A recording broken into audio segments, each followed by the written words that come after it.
Joy Anderson, and this is The Observer and the Oracle. Welcome to the Guide to the Underworld. This is where we bring up all things Pluto. So, things dealing with our guilt, our shame, our fear, everything we like to hide into the darkness. Um, I am a Scorpio moon and rising, sitting in my 12th house. Pluto's also in my 12th house. And um, I have Chiron in the 8th house. So my life is a lot about transition and learning how to transform all these lovely things in life. So thank you for joining my channel. Today, I wanted to talk about public shaming. It seems to be a thing that is going on today, and it is alive and well. And I kind of wanted to talk about my own experience with it. So, like always, we are bringing this up from the underworld where we hold pain and where I held my pain. And, there still may be traces in there. Because, um, healing is never linear, it takes years and years and years to be able to process things. And when say you've processed it one time, it can always come back up again. And what you get is a completely different perspective. And so that different perspective helps you heal your own internal issues another way. And so I just thought we would start this today. So let's talk about it. Public shaming. So, once upon a time, I was a young gal, and being a young gal, like most young gals are, where like I was obsessed with boys, and I'm sure other gals are obsessed with gals, but I was obsessed with boys, and so like I had never had a kiss, and I was like, oh my gosh, like I'm so like, oh, I can't wait, like you daydream as a young girl, like, oh, what your first kiss will be like, and um, like who you'll have your first kiss with, and then you think about, then you meet boys at your school, you're like, oh, well, maybe I'll have my first kiss with this guy.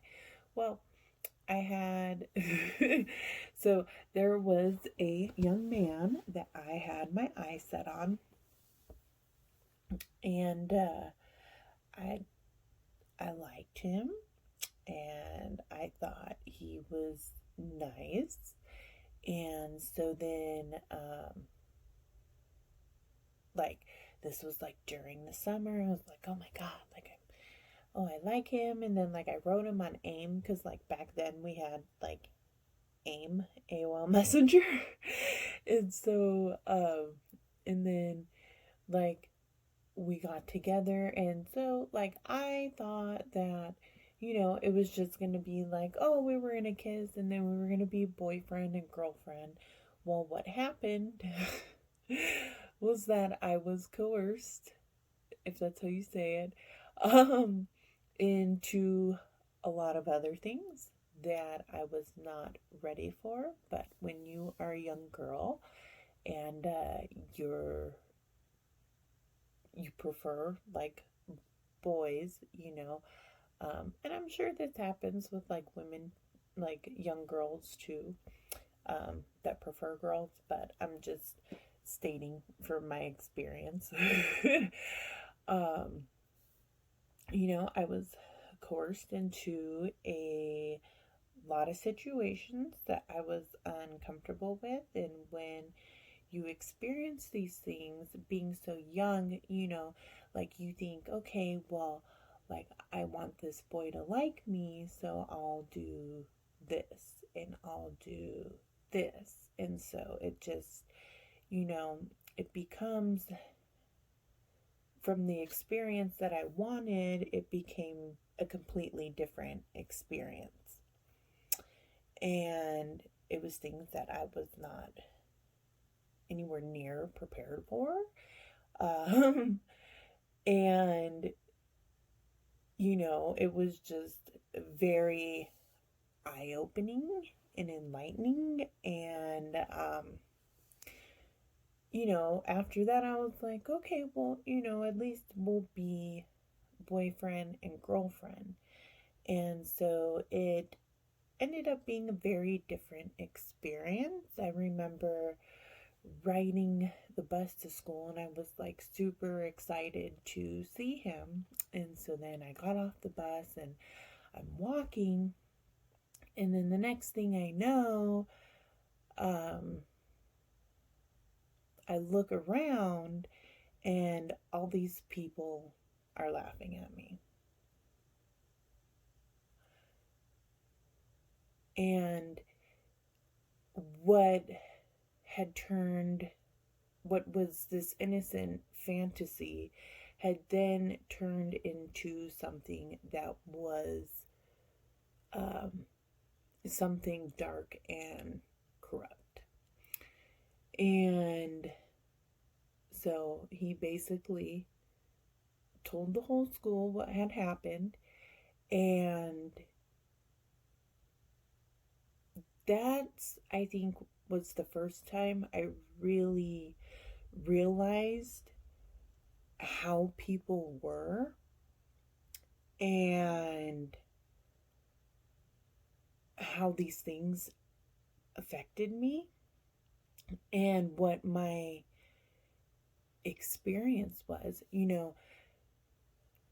Not only did I feel, because here's the thing with Scorpio risings, we take betrayal like to the soul. Like, you betray us, like it is forever. And when you experience something like that,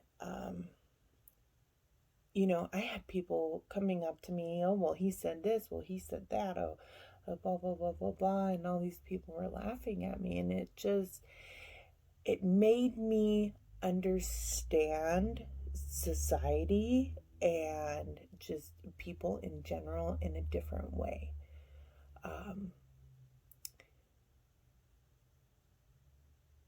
It made me see how really cruel the world was, and that was something that I did not really understand on that level. Not fully, not, you don't really understand anything until something happens to you. You can say, oh, I never put myself in that situation, or oh, I would never do that, but honestly, you could say whatever you wanted till you experience that situation. And so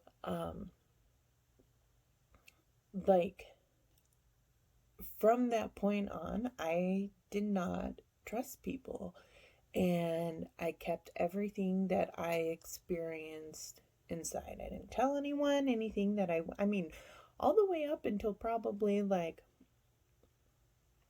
don't know. I mean, not that long ago. I mean, I'm 32, so maybe 27 was the age where I actually started to tell people things that I had experienced. And so it was just,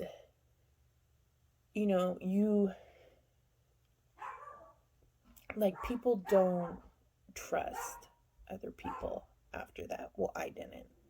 And so experiencing that made me very self-conscious about anything I went through, anything at all.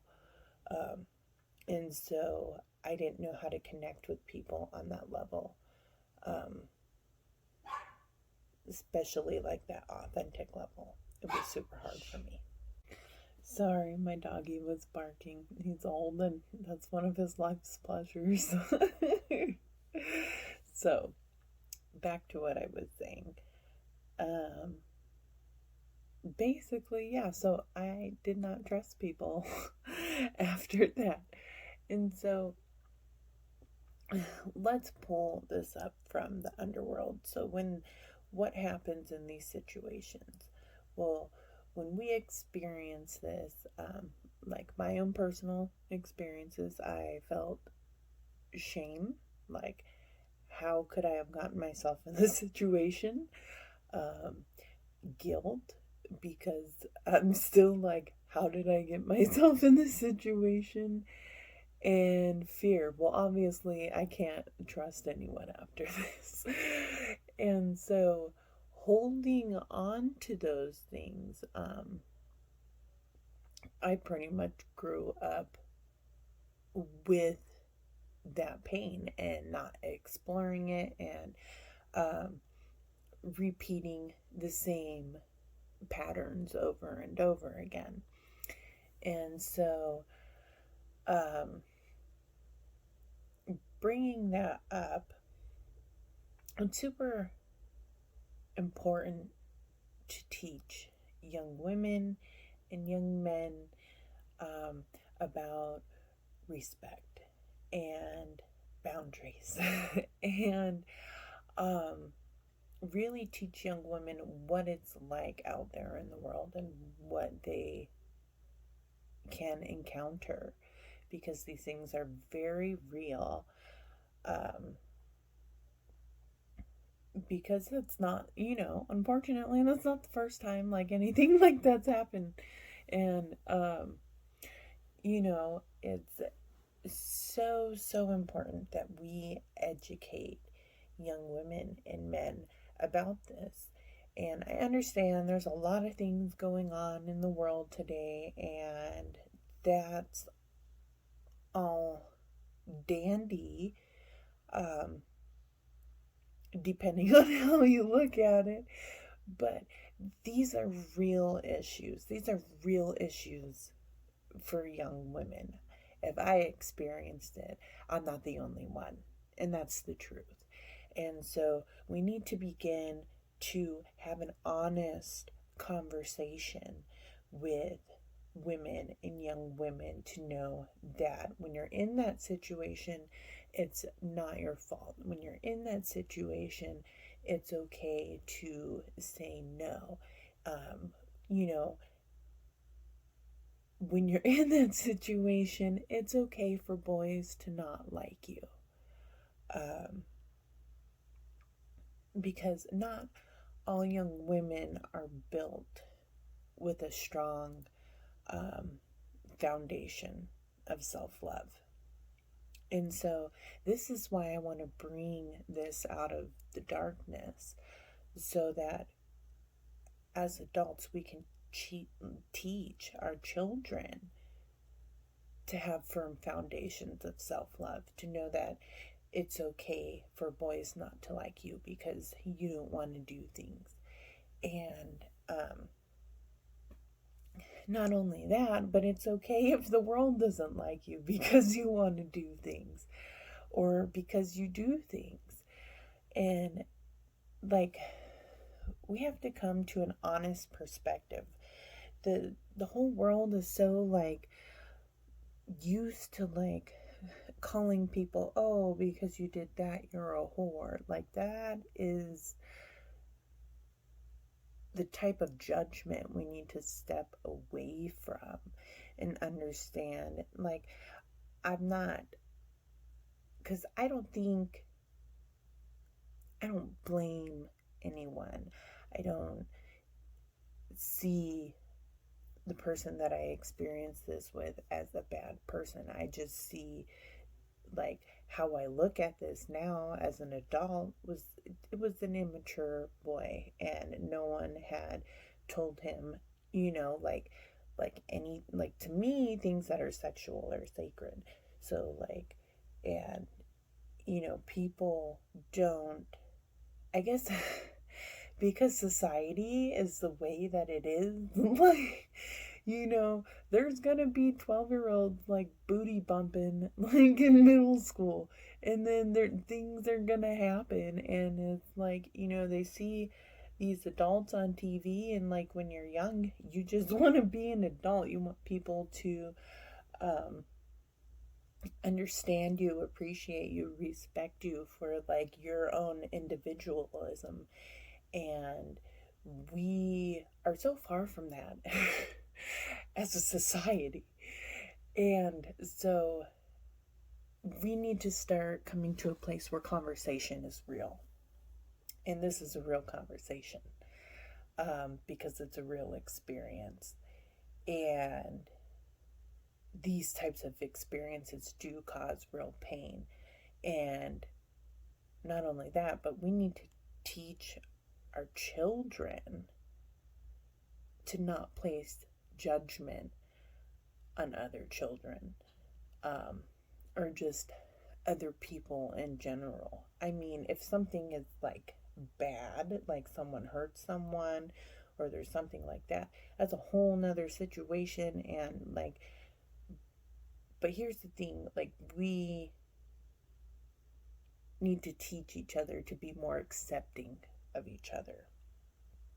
And I think that's what we lack in today's society, is that we're so like used to pointing fingers and telling people that they're wrong or judging them on this or that, that we have lost ourselves in being able to accept each other and identify with each other's pain. Even if we haven't experienced, we should be able to still identify with someone's pain and feel empathy. And so these are the things that we need to start focusing on. Well, I mean, you don't have to. This is just my this is just my point of view and perspective. Like, if we're talking about creating unity and creating wholeness in the world, and like, a lot of people can say that, but then like a lot of people aren't about it. you know so um I just wanted to take this video into a authentic space and being able to bring those things up. So here's how I would deconstruct it if you did experience anything similar.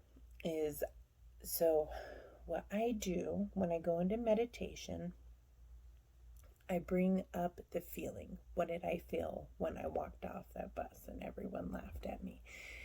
And then I allow myself to feel it, to truly identify and feel it. Because when pain exists inside, it's still, there's a thing that we like to do when we experience anything. We switch into survival mode. This is how I survive. And so we shut that shit down real quickly. And so shutting that shit down real quickly, we lack, because we do it to protect ourselves, so we don't experience the full emotion.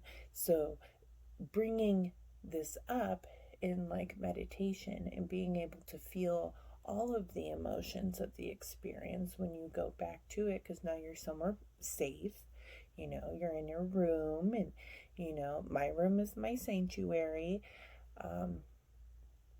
and so it's a safe place to review a painful experience. And so when you're in meditation and you bring something like that up, allow yourself to feel exactly what you felt. And it could be some of the bigger feelings, as far as like shame and guilt and, and fear. Like, all of those are really big feelings. And then seeing how your body responds to that. So we're all clairsentient, and so sometimes that can create pains in our stomach, and like even like stabbing pains in like the lower chakras, like in your sacral or in your root chakra. And so you want to see where that pain comes from and identify with that pain. Allow yourself to feel it, and then allow yourself to let it go. And then, upon letting it go, bring up the same memory again. And this time, when you experience this memory, like for me, it would be like, okay, I get off the bus and everyone's just going about their business, and then like going up to that person, and then the experience is whole, and say like, then we were boyfriend and girlfriend, and that experience was whole. Or I could take it even deeper into the original feeling that I did not feel comfortable with, and take it to that, and then it was just a kiss, and then we were boyfriend and girlfriend, and then that is my, and then that's my little fantasy imagination for that time. And so upon that feeling, what that provides is acceptance. And so when you recreate that experience, but in the experience that you hoped to experience, it creates healing in that area. Even though it's not something that you experienced, it's something that you can give your inner child peace. And not to say that that heals all of it, the whole entire experience, but it heals a part. And then you allow yourself to feel what it is to be, like for me, to be accepted, and we'll say like wish fulfilled at that time. And that feels good to me. That makes me feel what I had hoped for. And so by doing that, we are now recreating and transforming that pain. And so I want you to be able to dive into your own experiences where you may have felt shame or fear or guilt, and try to do the same thing and see if that helps you. Because, I mean, there's 1,000,001 different ways to like energetically heal yourself, and I think all of them help, whether if it's like binary beads and stuff like that, or like I would get Reiki, and I think that would help, but it would bring up things that I didn't really fully know like how to process through. And so how I just explained it was helpful to me. My spiritual teachers, Zen Rose Garden, they helped show me this way of healing, and so that's been something I've been using as a tool for the past several years, and I feel like I've had a lot of progress. I've been able to let go of a lot of things. So I hope this helps. And I would love to hear from you guys and your journeys and your stories. And I hope this reaches you guys. My channel's new, and it's been a work in progress, because I've started it, and then I try to stay consistent, and then like I go inconsistent because I go through life, as we all do. And so I'm trying to stay consistent on it. So I appreciate anyone that views it, and I love you guys, and have a wonderful day. Bye bye.